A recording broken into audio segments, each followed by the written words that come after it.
today is the day that I formally declare my candidacy for judge of Webb County Court at Law Number 2.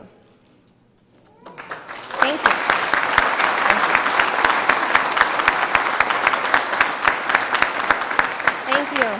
Thank you.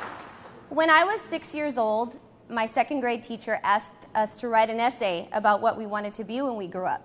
And for me, that essay was easy because I knew from a very early age that I wanted to be an attorney. And I wanted to be an attorney like my dad. And I remember at the time my dad was an attorney for Texas Rural Legal Aid.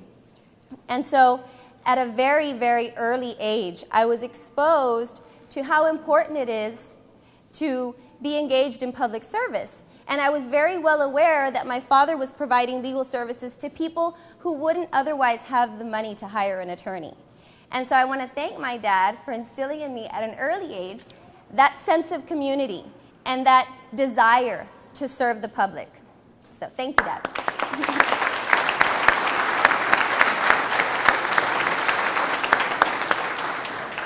And so with that desire to serve my community and that desire to be in public service, I have spent the vast majority of my career as a public servant.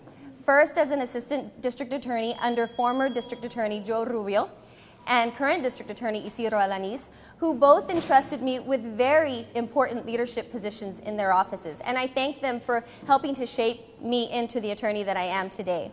And then as an assistant public defender under the direction of Mr. Garza-Martinez, who I learned a great deal from about how to be a great attorney and how to always stand for justice. And so I thank Mr. Garza-Martinez, who is here today, for helping shape me into the attorney that I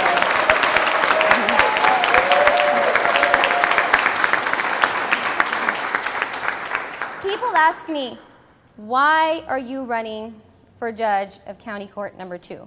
Why that court? And my answer is this. I believe, as do many others, that we need positive change in County Court Number 2.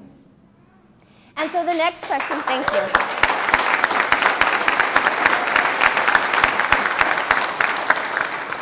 And so the next question people ask me is, well, what kind of change do you plan to bring to that court?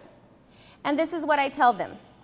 I tell them, when I am judge, everyone will get their day in court. When I am judge, cases will be heard in open court and not behind closed doors and in a timely manner.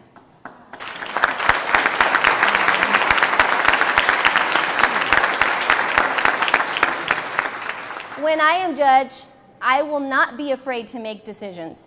And when I do make decisions, they will be made timely and they will be made based on the evidence and the law, and only the evidence and the law.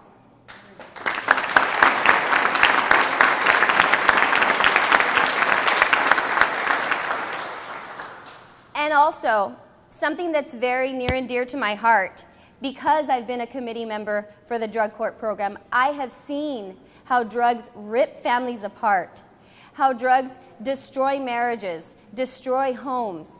And when I'm sitting back in the holding tank with my clients, and I'm talking to them, and they're telling me about their drug addiction, and they're broken, and they're in desperate need of help, I always ask them, how long have you been doing drugs? And they'll tell me, since I was 13, 14, 15 years old.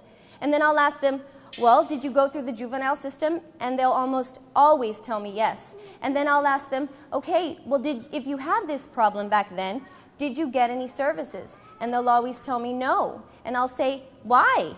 And they'll tell me, because nobody ever offered them to me.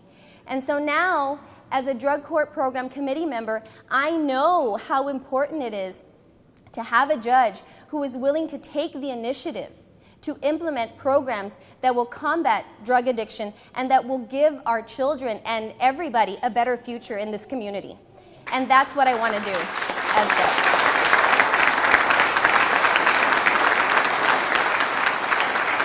Thank you. And finally, I've been asked, what kind of judge will you be, Linda? Will you be tough? Will you be lenient? How will you rule on these types of cases? And this is what I tell them. I can promise you this. I will be a fair judge. I will be an impartial judge, and I will be a judge who will always ensure that justice gets done in County Court Number 2.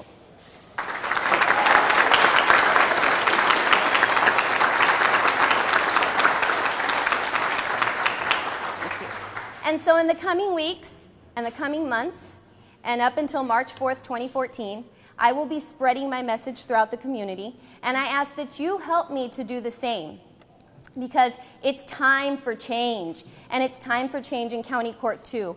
I am so thankful that you're all here with me today. I humbly ask for your support and for your vote on March 4th, 2014, and we can do this. We can bring change to County Court Number 2. Thank you.